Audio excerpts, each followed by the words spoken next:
So ఏమేం problems వస్తాయి వీళ్ళు స్క్రీన్ టైం ఎక్కువ మనం వాళ్ళు స్పెండ్ చేస్తే? ఫస్ట్ 3-4 ఏరియాస్ లో నేను డిస్కస్ చేస్తాను. ఒకటి ఫిజికల్ హెల్త్. వాళ్ళు చాలాసేపు ఇలాగనే కూర్చుంటే వాళ్ళ బరువు పెరగడము, ఒబీస్ గా కావడము, దెన్ సెడెంటరీ లైఫ్ అయిపోతుంది వాళ్ళది. ఐ స్ట్రెయిన్ అవుతుంది, హెడేక్ వస్తుంది, నెక్ పెయిన్ వస్తుంది, బ్యాక్ పెయిన్ వస్తుంది, అండ్ కంప్యూటర్ మీద ఉన్న వాళ్ళకి రిస్క్ పెయిన్ వస్తుంది. సో ఇవన్నీ ఫిజికల్ హెల్త్ కి మంచివి కావు. దెన్ సోషల్గా ఇప్పుడు వాళ్ళు ఇలాగనే ఇంటర్నెట్ మీద కూర్చొని ఉంటే బయటకు పోయి సోషల్ ఇంటరాక్షన్ తగ్గిపోద్ది, సోషల్ యాంగ్జైటీ కూడా పెరుగుతుంది. బికాజ్ ఇంటరాక్షన్ ఉండదు కాబట్టి యాంగ్జైటీ దానికి తోడవుతుంది.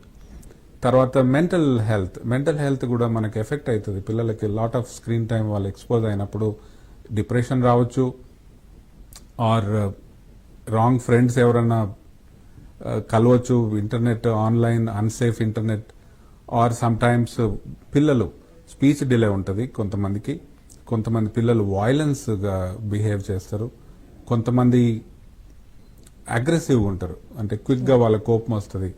Aggressive, violence behaviour and speech delay. కొంతమంది పిల్లలు హైపర్ యాక్టివ్ బిహేవియర్ ఉంటుంది వాళ్ళకి, ఎక్కువ స్క్రీన్ టైం స్పెండ్ చేసిన వాళ్ళకి. ఎక్కువ సమ్మర్ లో కూడా డాక్టర్